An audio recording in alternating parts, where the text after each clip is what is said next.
Your ancestors could read a dark forest like a book, every shifting shadow, every snapped twig, a matter of life or death. Tonight, that same ancient eye is still active behind yours. You've just forgotten how to notice what it's trying to show you.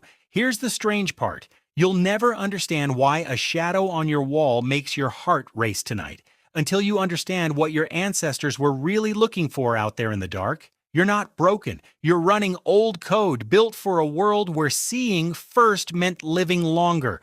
Picture a hunter crouched by a dying fire. Beyond the light, total darkness. Human eyes are bad at night. Back then, that was a death sentence. Predators owned the dark. Your ancestors couldn't see them coming, so the brain found a workaround.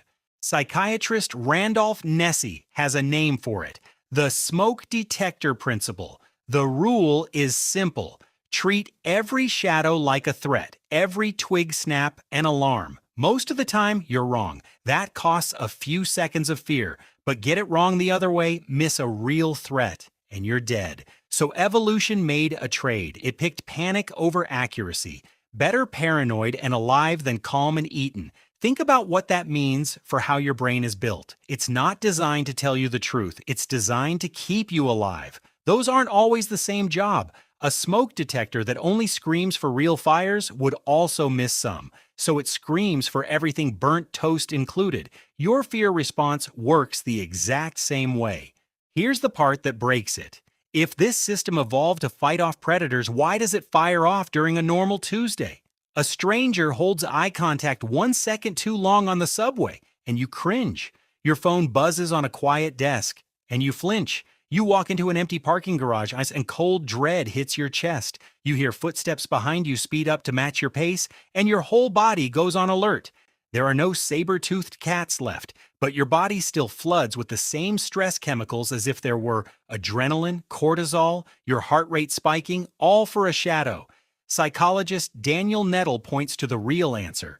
Your ancestors watched for monsters in the dark. You still carry those same monsters. You've just stopped noticing they're there. This is the safest era humans have ever lived in, and your nervous system still runs like it's under siege. Modern life didn't turn the alarm off. It just made you forget why it's ringing. This gap has a name: evolutionary mismatch. An ancient brain running inside a world it was never built for. Every time you jump at a noise or freeze in the dark, your brain isn't reacting to today. It's running code written 200,000 years ago, back when the wrong guess got you killed. Deep in your brain sits a small structure called the amygdala. Think of it as the control room for fear. It doesn't wait for your conscious mind to catch up. It reacts first and asks questions later. Here's why your eyes play tricks on you at night. A coat on a door looks like a crouching man. Scientists call this the hyperactive agency detection device. And it makes sense. Mistake a bush for a predator, you lose a few seconds. Mistake a predator for a bush, you lose your life. So your brain was built to see danger first and ask questions later. That's also why unblinking eye contact feels wrong. Why sitting with your back to an open room makes your skin crawl. Today, it just feels off. But to old hardware, losing sight of your surroundings was a fatal mistake. An open back meant an easy kill. Even your flinch at a creaking floorboard is old code firing. Scientists call it the startle reflex. It skips your conscious brain completely, under 50 milliseconds, pulling your shoulders up to protect your throat before you even know what happened. You're not broken, you're not too jumpy, you're running a finely tuned survival machine in a world that stopped needing it. So here's the real answer. You're not irrational. You're not too jumpy. You're carrying a 300,000-year-old alarm system that never got the memo. The war ended. Your ancestors watched the dark because missing one threat meant death. That never went away. We didn't lose the danger. We just forgot what the alarm was for until every flinch and every uneasy glance became background noise instead of a signal.